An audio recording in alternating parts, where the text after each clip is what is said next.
বঙ্গবন্ধুর জন্য নাকি 2টা কোরআন খতম দিয়েছে। আর ওনার বউ বলল কি, তুমি তো সারা জীবন কোরআনে পড়ো নাই, তুমি খতম দিবে কোথা থেকে? গোপন তথ্য ফাঁস করে দিল। ভিডিওটা দেখুন, তাহলে বুঝতে পারবেন।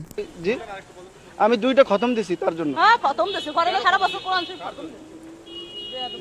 তার সপরিবারের জন্য। বঙ্গবন্ধু এবং তার পরিবার, শেখ পরিবার যারা এই 15 আগস্ট যারা নিহত হয়েছে তাদের জন্য। আপনারা এগুলো সরাবেন নাকি আপনারাও তাকে পাগল হয়েছে? আমাকে ঢুকতে দিল না, ঢুকতে দেয় না, আমি তো গেছি, পুলিশে বাধা দিয়েছে। আমার নাম মাওলানা ওলিউল্লাহ। পিরিজপুর থেকে আসছি। পিরিজপুর থেকে আসছি আমি। থাকি ঢাকা, আসছি কিছুদিন আগে। ঢাকা এক জায়গায় থাকি। তো আমি তাকে খুব ভালোবাসি, বঙ্গবন্ধুকে খুব ভালোবাসি। আমার তো নাইমে যেতে ইচ্ছে করতেছে। আপনি নাকি গাড়ি নেবেন নাকি নাইমে যাবেন? আসছি এখানে তার বাড়িটা জিয়ারত করার জন্য আসছি। এটারও মাথায় সমস্যা।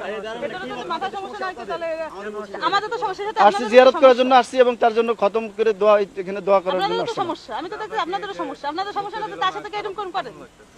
অত্যন্ত খারাপ লাগতেছে, আমি খুব কষ্ট লাগতেছে। দেশের জন্য সবকিছু করলো, তার জন্য আজ এই অবস্থা। নাম নাম